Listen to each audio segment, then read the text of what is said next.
Tucker Carlson sucks Putin's cock live on TV as the world watches him swallow his cum.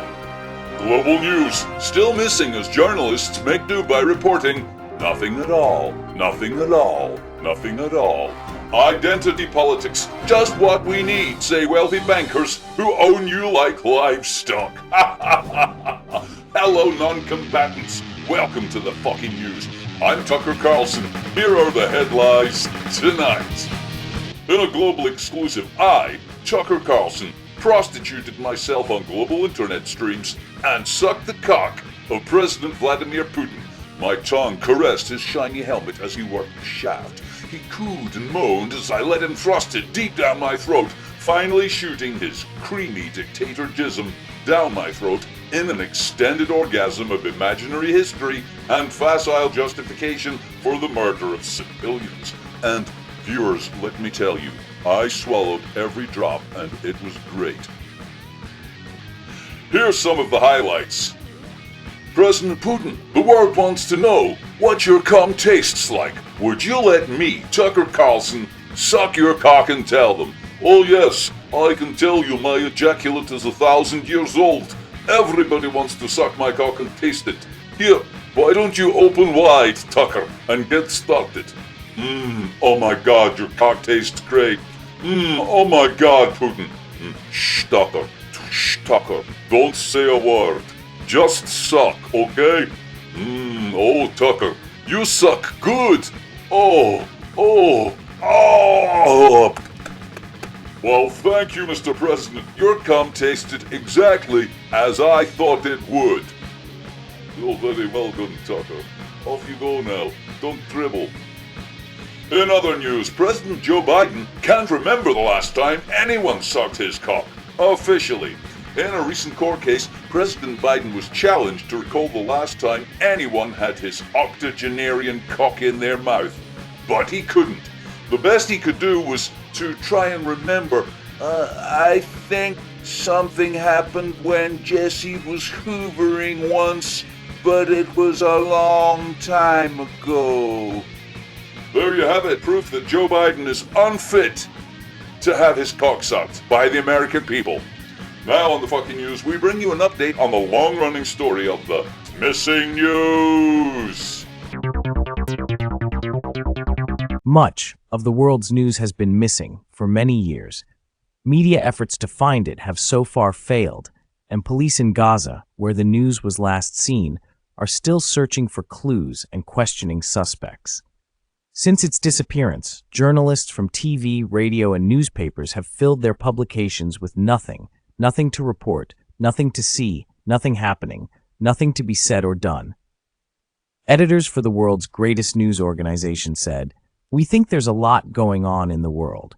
War, famine, corruption, the biggest mass extinction since the dinosaurs, 64 million years ago, the creation a new world order of tyrannical capitalists using religion as a front for conflict and fear, as a tool to manipulate the brainwashed landless peasantry, but we just can't find it. It's as though the news just vanished. We hope the news is safe somewhere, and we have posted a reward of millions of dollars for its safe return."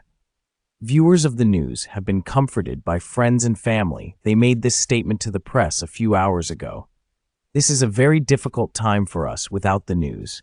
Our lives are empty and uninformed. It's now months since we've had any news. Until we have evidence to the contrary, we believe the news is alive and well, being looked after by someone.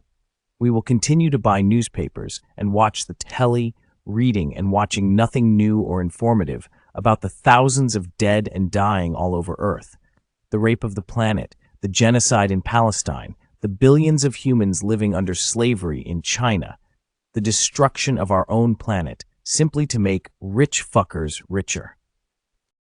Thank you for your support." And there will be much more on that story later. Finally tonight, identity politics. The most important cultural shift in society since the 60s, or total pish, swamping our lives to distract us from other issues some people would rather we didn't think about. Check this out. People used to campaign against the arms trade, against poverty, against rape of the planet, the poisoning of our food, air, water, ha ha ha ha. Now they campaign to make you swallow any woke pish that comes down the giant cock of lies pishing untruth into your wide-open mouth. Black Lives Matter in a country with more black millionaires than any other nation on earth. Gender equality laws in countries with millions of children in poverty, malnourished babies, mothers lacking health care. Ha ha ha, you fucking Muppets. It wouldn't be so funny if it wasn't for the earnest way these issues are promoted by corporations themselves. Google, Nike, Ben and Jerry's et al. Saying they are donating to the causes of Black Lives Matter, diversity, gender equality, etc., when in fact if you follow the money they donated to the election funds of senators, congressmen, to the tax write-off offices of the most illiberal, anti-progressive people ever. Ha ha, what a fucking joke. Crank it up. Come on, let's have pronoun hate laws in nations where children die of starvation and old people freeze to death as energy company profits soar. Ha ha ha. Let's have critical race theory in nations where women of all colors are beaten to death by their spouses in greater numbers than any ethnic minority. Let's have campaigns for safe streets for women. While deaths from cancers caused by wholesale pollution of our environment go on unabated and unnoticed, you are all fucking crazy and deserve the poison, tyranny, and oppression of these planet-raping fuckers, while you whine and agitate for your pronouns and educational workplace reform, like slaves with a union that lobbies for better haircuts and more salt on the gruel. Have a nice die-off in the coming climate change mass extinction. Ha ha ha ha ha. Thanks. And now the weather. The planet's fucked, it's your fault, and it's getting worse. Have a nice weekend! In the year 2030, the world was on the brink of mass extinction due to the devastating effects of climate change. The planet was suffering from extreme weather events, rising sea levels, and dwindling resources. It seemed like there was no hope for humanity. But then the astronomers stepped in. A cosmic religious order of sane, rational, libertarian aliens. They had been studying the cosmos for years, and they had seen problems like this on many planets. They believed the key to saving the planet was getting rid of all the stupid people on Earth. The astronomers argued that it was the ignorance of morons that had led to the destruction of the planet. They believed that by removing those who were unwilling to change and embrace knowing things and being rational, they could avert the impending disaster. And so, the astronomers set out to re-educate the world. They used their knowledge of the universe to show people the workings of the natural world. They taught them about the importance of sustainability and conservation, balance, harmony. They showed them how to get rid of morons by destroying superstition and mumbo-jumbo. Many people resisted at first, clinging to their old ways and refusing to accept the truth.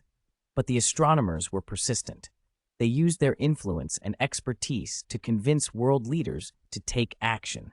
Soon having a magical belief or fantasy world view about divine beings and the afterlife was a thing of the past.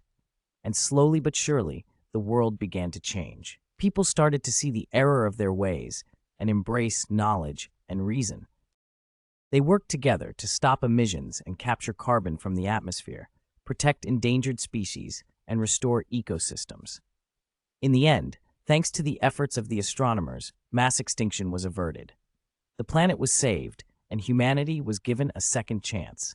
And it was all because a group of aliens had finally spread the greatest religion in universe to Earth.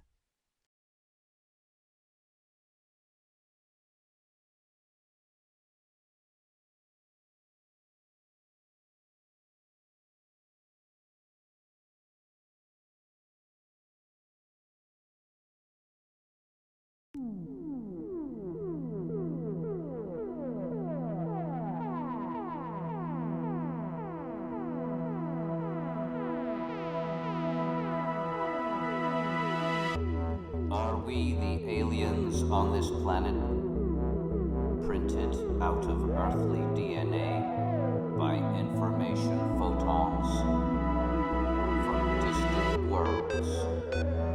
Are aliens among us, travelers from other realms, visitors, conquerors?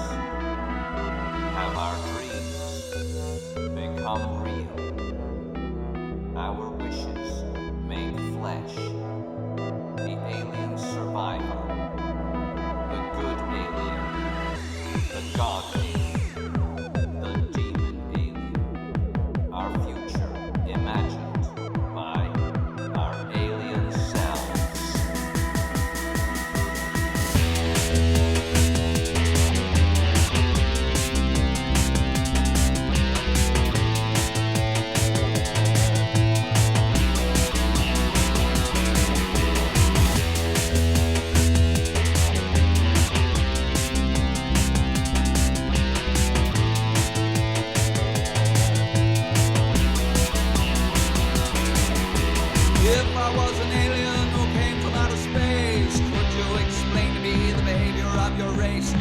live lives of slavery, raking in the muck. Your rulers, they are laughing while they fuck you for a buck. It makes sense. If you wanna fuck your planet up, exploit me for the rest of my life. Poison the earth, the air, and the sea.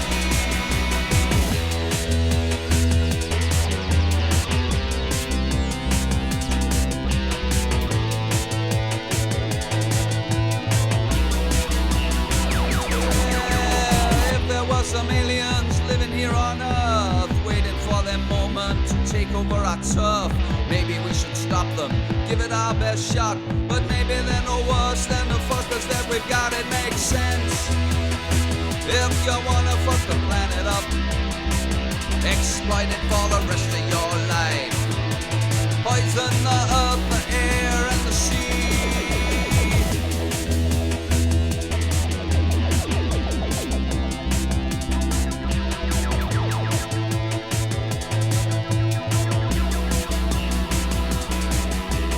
If there were some aliens who lived on planet X, and we are just experiments in their genetics, maybe they're annoyed, they may be quite a shock. They left us here in paradise, we turned it into shots. It makes sense. If you wanna fuck the planet up, exploit it for the rest of your life. Poison the earth, the air, and the sea.